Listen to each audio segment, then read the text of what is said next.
This is the agenda your clients and external collaborators will see when they work with you.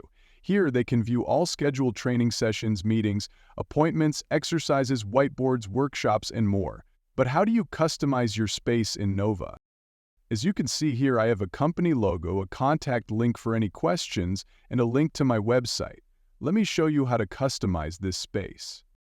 Open your workspace, go to Workspace Settings, then open the Subscription and Teams section, and scroll down to the relevant section.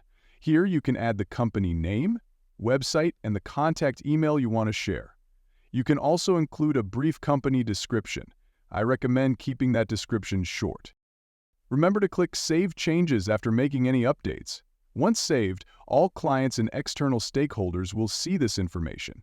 I find it especially helpful to include a link to the website or any page I want to share, as well as a direct contact link for any questions. Follow us for more tips.